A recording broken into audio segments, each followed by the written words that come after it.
Ahora, una opinión técnica, maestro. A ver, ¿existe o no esa atribución en el pleno del tribunal para remover al presidente? Yo sostengo que no, pero bueno, tú eres un experto en la materia electoral y la ley orgánica del Poder Judicial de la Federación es muy clara. Es decir, podían hacer lo que hicieron o la verdad es que inventaron esa facultad o la interpretaron de manera muy amplia. ¿Qué pasó ahí en términos de legales, estrictamente?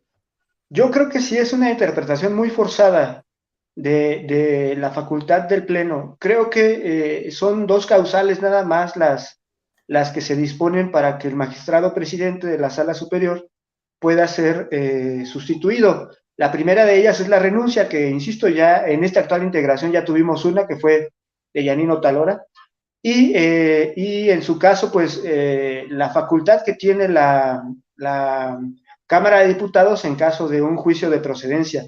Pero no encuentro yo otra causal para poder remover o sustituir al magistrado presidente, en el entendido de que pues tendría que terminar sus 4 años. Ahora, habrá juristas que nos digan, oye, pero no estamos obligados a estar aguantando a este personaje aquí 4 años si en el transcurso de su mandato pues devienen conductas que sean indebidas, ¿no? Pero pues precisamente para eso está la Suprema Corte de Justicia. No sé si cuál vaya a ser su interpretación en este caso, pero creo que ahí es donde debería de resolverse el tema.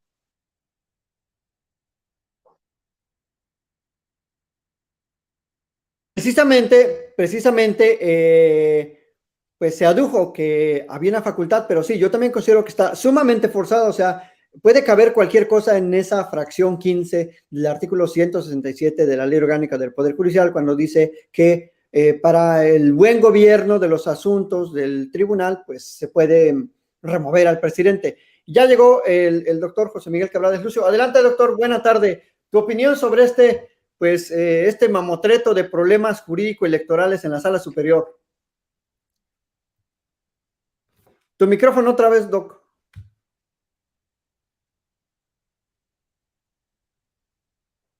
¿Me escuchan bien ahora? Ya. Bien, muchas gracias, muy buenas tardes y buenos saludos a todas las personas que nos ven y nos escuchan. Agradezco amablemente la invitación, ¿verdad, querido Isaac? Y bueno, estoy escuchando con atención los comentarios que se están expresando sobre la crisis así llamada.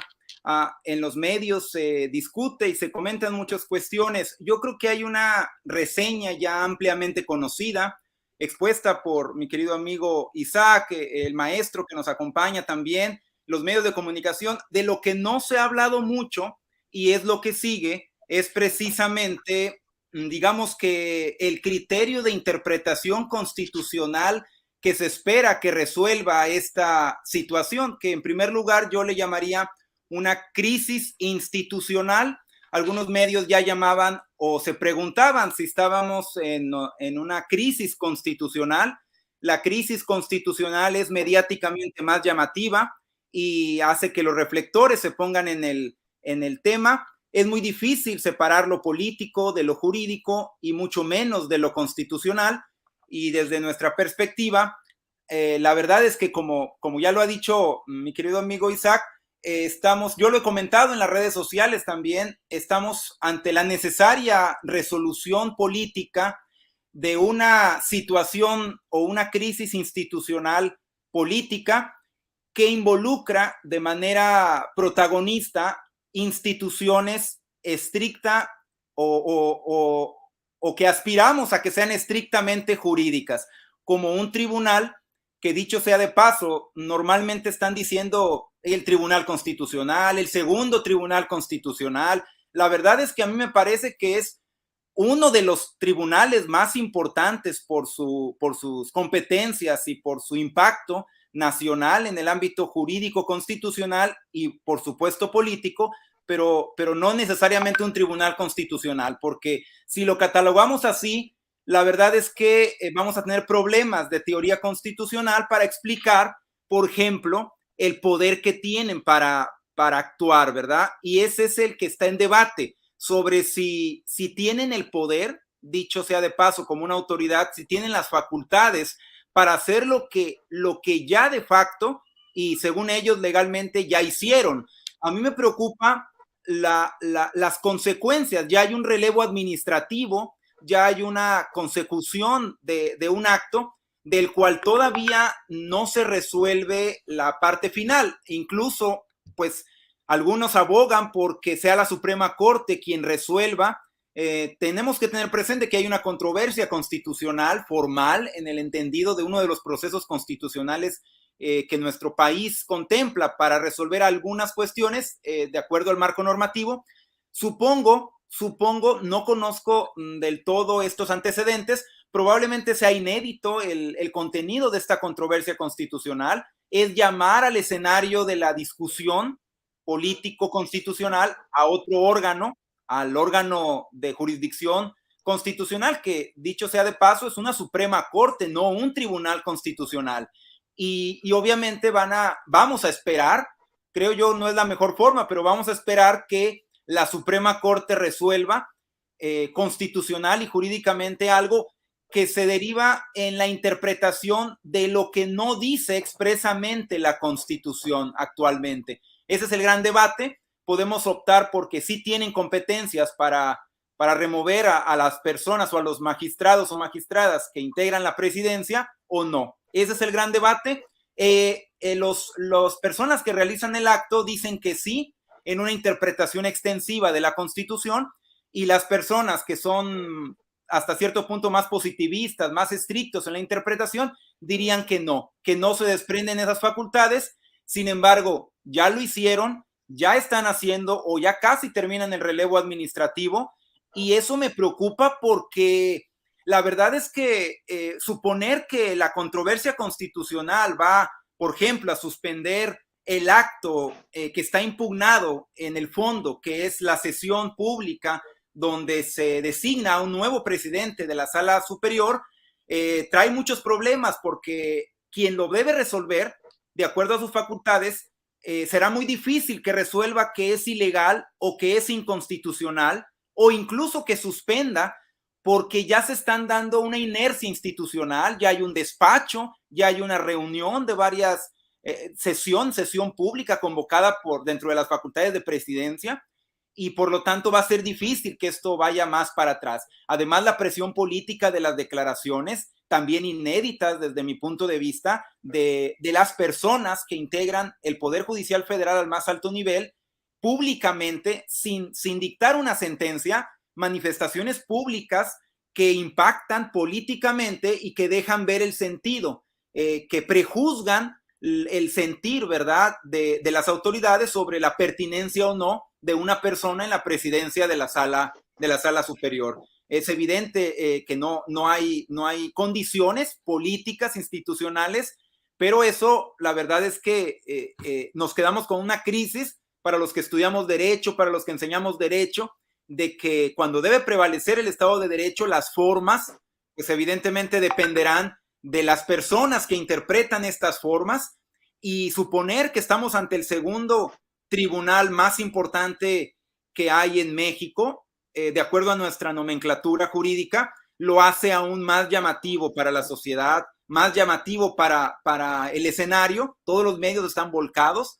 Ya se anunció el sentido, digamos, de la cabeza institucional que es el Poder Judicial Federal, de lo que debe pasar o lo que debe convenir. Ya es público, la prensa ya hizo su juicio, los medios de comunicación, los académicos. La verdad es que ya es muy difícil que cambie la inercia. Esto es un análisis básicamente político. Ya básicamente la interpretación de la Constitución se queda atrás y se queda corta. La verdad, los estudios sobre interpretación constitucional se quedan cortas ante esta situación, y es una pena. Lo que debería pasar, obviamente no lo sabemos, va a estar pasando según lo que recomendemos. Se habla de que se van a utilizar estas consideraciones de impotencia del derecho para poder salir de este punto, y van a ser aprovechadas por los actores políticos que tienen un peso como nunca en nuestro país, de gran envergadura y de gran peso político, que supera las instituciones jurídicas, desgraciadamente. Para mi gusto, desgraciadamente, pero es lo que está ocurriendo, es lo que podría yo decir, avanzar en esta primera participación. Gracias, estimado doctor. Bueno, yo veo muy peligroso el precedente. Es decir, cualquiera que sea ya a mí me gustaría una salida más jurídica que política, porque de lo contrario el precedente se volvería muy peligroso. Es decir, puede entonces el Pleno, una mayoría de 4, porque son 7, puede entonces esa mayoría interpretar sus leyes como le dé la gana, cuando lo considere y como lo considere, y hacer cualquier cosa que ese Pleno considere que es para facilitar el buen funcionamiento. Yo creo que sí se está apartando demasiado de la facultad que le da la ley orgánica. La solución, ahorita sí como para el siguiente año, digamos, sería que se reformara bien la ley orgánica, pero pues se acaba de reformar, entonces otra vez entraría a reforma la ley orgánica del Poder Judicial.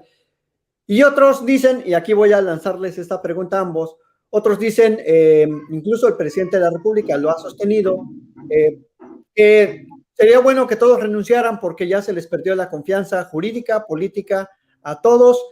Creo que ha habido también algunos episodios entre ellos de periodicazos, de revelar información. A uno de los magistrados se dijo que estaba arreglando sus vehículos ahí con recursos públicos. Y bueno, parece que ya hay un tema más de encontronazos personales y efectivamente ya la sociedad pues ya no confía. Si esos son los máximos intérpretes de la ley electoral, pues con qué otros desaseos se conducirán. Y a mí también la desconfianza que me dan es que han señalado ciertas irregularidades, sacaron en un comunicado estos 5 magistrados una nota periodística sobre las irregularidades, pero es una nota muy ínfima, muy escueta, que no da mayor información. En todo caso, que se revelara toda la información bajo el principio de máxima publicidad y que la sociedad conociéramos cuáles son esas irregularidades de las que se le acusa al presidente ya depuesto. Entonces, no sé qué piensan de eso. ¿Sería bueno o no? ¿Sería muy crítico, mucho más? ¿Llevaría a una crisis peor que renunciaran todos y nombráramos nuevos? ¿Qué piensan de eso? Claro, es una pregunta que quizás escapa a lo jurídico, pero ¿qué piensan de eso? Mira, sinceramente pienso que la solución no es solamente que se vayan todos, ¿no? Como apareció en las tapas de los periódicos el viernes, que se vayan todos. Lo importante es el procedimiento para su designación. ¿Por qué? Porque en el procedimiento para su designación es donde regresamos a la arena de lo político y en donde los partidos políticos y las fuerzas que representan cada uno de ellos en el Congreso pues van a intentar nuevamente meter sus afines. Eso ha pasado en todas las integraciones de la Sala Superior, eso incluso pasa en la integración de la Suprema Corte de Justicia, y creo que tampoco es malo, pero sí es un tema que tiene que arreglarse en el procedimiento, transparentarse el procedimiento y hacer un análisis muy escrupuloso de los perfiles que estén contendiendo para asumir un cargo de la envergadura que tiene el ser magistrado de la Sala Superior. Doctor José Miguel. Yo, la verdad es que comparto tu criterio y tu análisis, pero antes de eso yo diría, en el principio de máxima publicidad del que tú hablas, que se conozca toda la información, la verdad es que es un problema la información, es como la libertad hasta cierto punto, porque hay que gestionar la libertad y la información.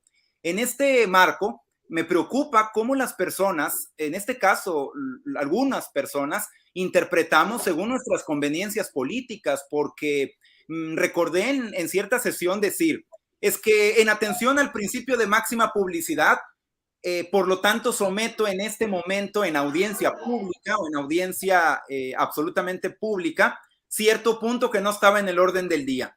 Y obviamente que con el argumento de que todas las personas conozcan las cosas y máxima transparencia y máxima publicidad, pues se metió un punto que no estaba en la audiencia, en el orden del día, y desató pues en buena medida que algunas personas cambiaran de los Juegos Olímpicos a ver la sesión pública de la Sala Superior del Tribunal. Tuvo muchas vistas, ¿verdad? Mucha audiencia y rating, generan conflicto y tienen rating. Es una desgraciada cultura que no es solo mexicana, es una cultura popular, ¿verdad? Generas conflicto y tienes rating, la gente te sigue.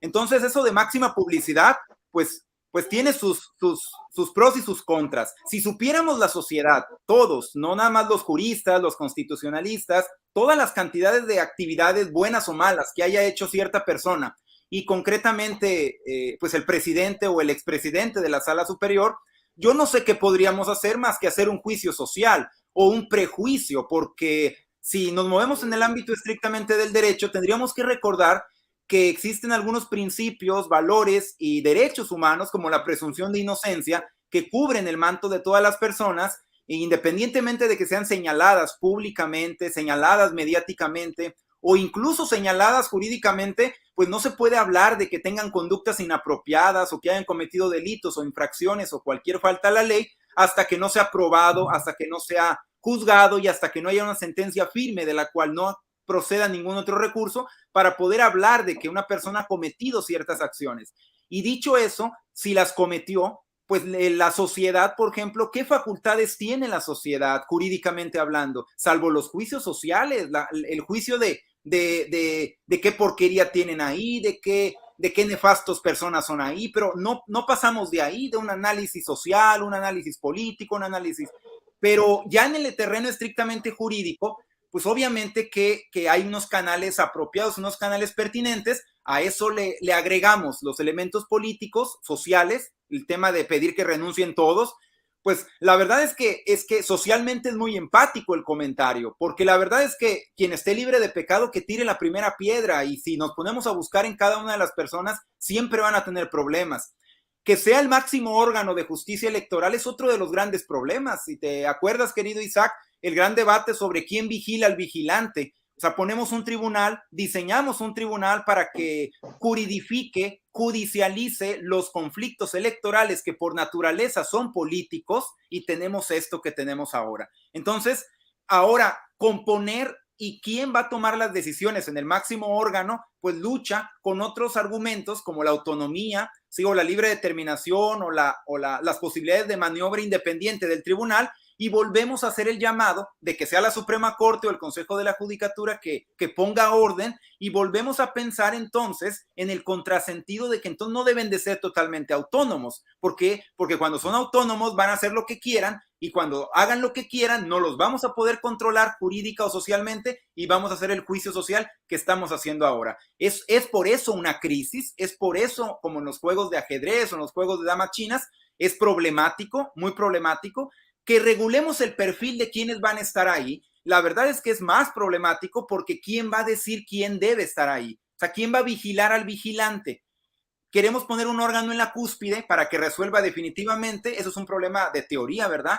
No lo vamos a lograr porque siempre esa persona o ese grupo de personas que estén al máximo nivel, vamos a suponer que son infalibles, y eso es imposible naturalmente. Jurídicamente hemos llegado a poner una Suprema Corte, a poner un Consejo de la Judicatura, que es un debate también sobre si debe o no controlar a la Sala Superior. Ahí está el debate, mucha autonomía, no se podía controlar, ellos tomaron las decisiones, y a partir de ahí el debate si debe o no ser controlado, y si debe ser controlada la Sala para que no se presenten estos casos por otro órgano como la propia Suprema Corte o el Consejo, entonces le restamos autonomía. Y si le restamos autonomía, ya no tiene ese valor del cual tanto pregonamos en un tribunal independiente y autónomo, ¿verdad? Es verdaderamente un cuello de botella, es un laberinto, y la verdad es que yo como jurista, como persona que integra la sociedad, veo muy difícil que haya una solución que tenga contentas a la mayoría de las personas a este nivel. Gracias, doctor. Pero bueno, me llama la atención que